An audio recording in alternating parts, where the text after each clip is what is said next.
right, Zach and Sarah, you were right. This place is pretty good.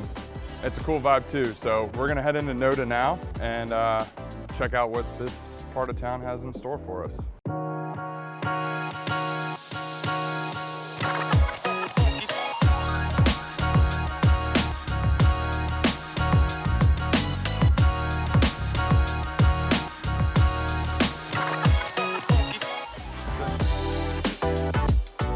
All right, now we're in NoDa. So NoDa's very like artsy. The main drag down here is gonna be on North Davidson Street, which is what we're on here. There's gonna be a ton of retail, a lot of restaurants. The little history on NoDa, it was a mill district, and it actually led Charlotte and put Charlotte in the forefront of North End, South Carolina in the textile industry back in the late 19th century and early 20th century. One of my favorite restaurants is actually Cabo Fish Taco. The backstory about Cabo, for all my Virginia Tech fans out there, the original Cabo was opened in Blacksburg, and the second location was opened right here on North Davidson Street. The owner of Cabo and Boudreaux's were actually friends in Blacksburg. So the original Boudreaux's is here and opened their second one in Blacksburg, and the original Cabo is in Blacksburg and opened their second one here.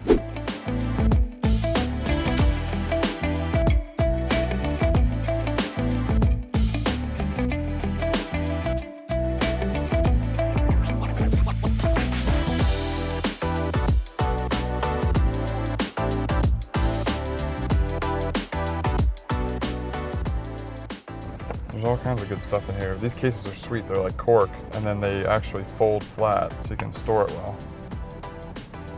That's pretty cool. Ooh, those are nice.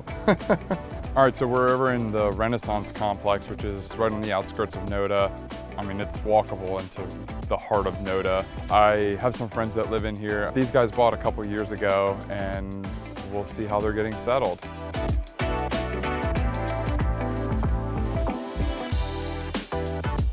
The Renaissance is a cool little community because you've got a few hundred different units that are anywhere from like 1,000 square feet to like almost 200 or 2,500 square feet.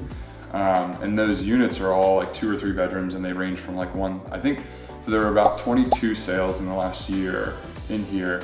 And they were about anywhere from like 190 or so to like 310. Great. So, I mean, the average pricing here is pretty good, especially for what you're getting. Right. Because you guys moved down here a couple years ago from New York City. Yes, Manhattan. yeah, we did. I still wanted the walkability of a neighborhood because we always walked everywhere. In fact, when I moved to Charlotte, it was the first time I ever bought a car in my life at age 43 at the time. Yeah, I mean, you really do get that here because you're not like on top of it, but you're so close that you can easily walk there. It's not like it's a burden to do that. Yeah, not at all. And when I first, as you probably recall, when we were looking for places, I was staying with some friends in the suburbs.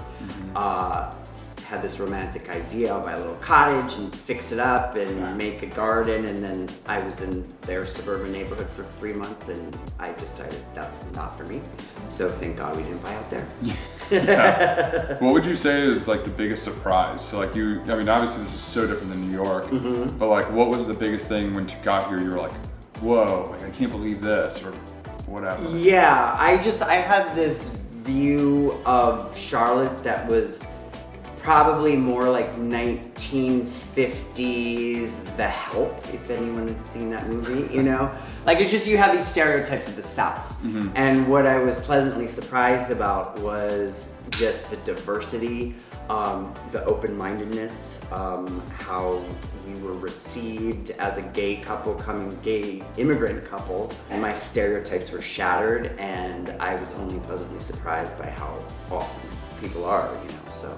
And it's cool. I mean, it is a transplant city, right? And being a tier 2 type city, it's like a lot of people are coming from New York and LA and Miami, all these bigger cities. They're coming here, and so it is like a melting pot of all different types of people. Right. Which is cool. Right. Absolutely. It's got a really nice combination of all the different kinds of worlds, and what's not here is like 2 hours away.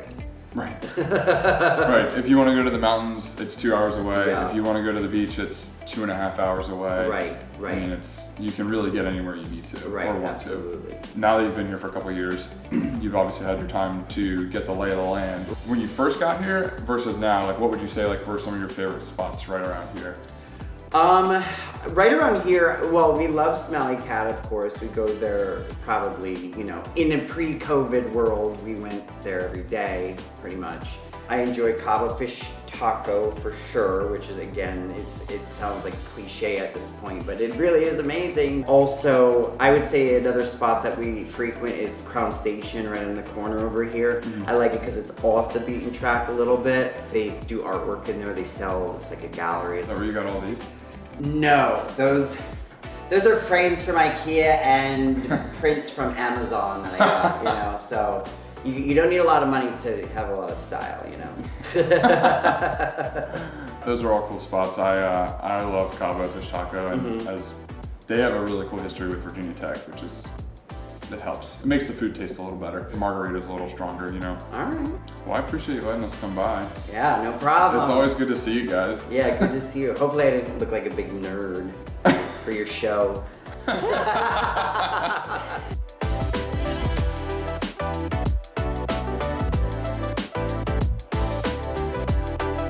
All right, we're gonna go see my friends Miller and Anna Grace now over in the Markham Village neighborhood in 28205. But before we go to see them, if you're on YouTube, or go to YouTube and make sure that you like this video and subscribe to my YouTube channel.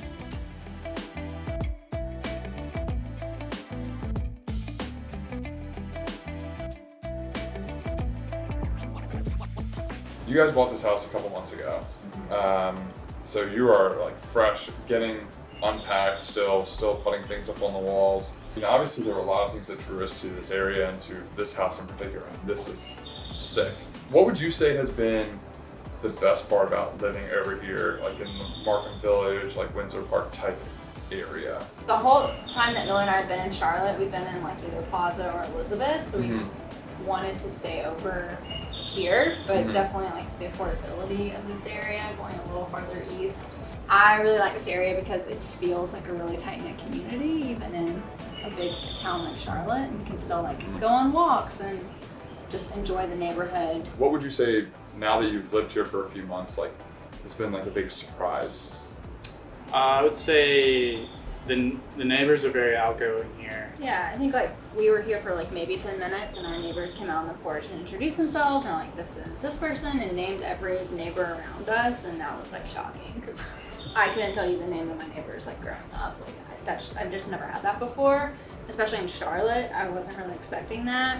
I mean, that seems to be the trend in like Country Club Heights and a lot of these pocket neighborhoods around the zip code, is that people are living here for 20, 30, 40, 60 years, like whatever it is. They're here for forever. Yeah. So they take a lot of pride in the area. Yeah.